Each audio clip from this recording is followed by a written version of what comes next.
भारत से पाकिस्तानी लोगों को वापस उनके देश भेजने के केंद्र सरकार के आदेश के बाद योगी सरकार एक्शन में है। उत्तर प्रदेश से आती आज की बहुत बड़ी खबर जानिए।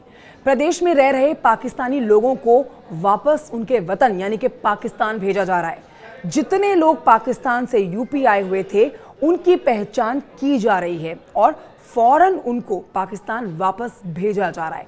प्रयागराज जिले से एक पाकिस्तानी महिला को शुक्रवार को वापस भेज दिया गया। 3 महिलाएं आज पाकिस्तान वापस लौट जाएंगी। इस पर आपको बता देते हैं कि केंद्रीय गृह मंत्री अमित शाह ने शुक्रवार को सभी राज्यों के मुख्यमंत्रियों को कॉल किया था और उन्होंने कहा मुख्यमंत्रियों से कि ये सुनिश्चित किया जाए कि कोई भी पाकिस्तानी नागरिक भारत छोड़ने के लिए निर्धारित समय सीमा से अधिक समय देश में ना रहे। जिसके बाद अब योगी सरकार फुल एक्शन मोड में है और यूपी आए हुए पाकिस्तानियों को वापस पाकिस्तान भेजा जा रहा है। प्रदेश में रह रहे 1,500 से अधिक पाकिस्तानी नागरिकों को जल्द वापस भेजा जाएगा। विभिन्न प्रकार के वीजा पर प्रदेश में रह रहे पाकिस्तानी नागरिकों के बारे में जानकारी जुटाई जा रही है। 1,500 से अधिक पाकिस्तानी नागरिक प्रदेश में होने का अनुमान है। कुछ पाकिस्तानी नागरिक खुद से वापस जा रहे हैं। जो निर्धारित समय में वापस नहीं जाएंगे उनके विरुद्ध कानूनी कार्रवाई होगी। सभी जिलों में रह रहे पाकिस्तानी नागरिकों का ब्यौरा जुटाया जा रहा है। अब तक बरेली, रामपुर, बुलंदशहर, वाराणसी में कई पाकिस्तानी नागरिकों के रहने की जानकारी मिली है।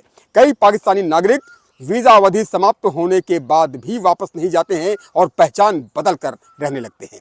ऐसे पाकिस्तानी नागरिकों को भी चिन्हित करने का प्रयास किया जा रहा है। शासन का आदेश प्राप्त होते ही बनारस में रह रहे 10 पाकिस्तानी नागरिकों को बनारस की सीमा से बाहर कर दिया गया है।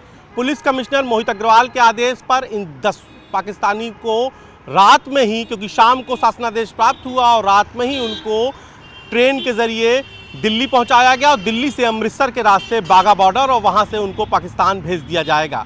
10 पाकिस्तानी बनारस में रह रहे थे, इसमें से 9 लॉन्ग टर्म वीज़ा के आधार पर तो एक शॉर्ट टर्म वीज़ा के आधार पर 45 दिन के वो काशी में रह रहे थे। लेकिन जैसे ही ये शासनादेश भारत सरकार ने सख्ती की, राज्य सरकार से शासनादेश प्राप्त हुआ, उन सभी को भेज दिया गया है। उनके साथ एक पुलिसकर्मी को भी लगाया गया है जो उनको बाघा बॉर्डर तक छोड़कर, दिल्ली तक छोड़कर आएगा। फिलहाल जो कुछ अन्य पाकिस्तानी भी रह रहे थे उनके लिए भी नज़र बनाए रखे हुई है और जो अन्य देशों के यानी कि जो अवैध रूप से बांग्लादेशी या दूसरे देशों के लोग रह रहे हैं उन पर भी पुलिस निगरानी बनाते हुए उनकी भी चेकिंग कर रही है। कैमरा पंकज सिन्हा के साथ उपेंद्र द्विवेदी, न्यूज़ 18 वाराणसी।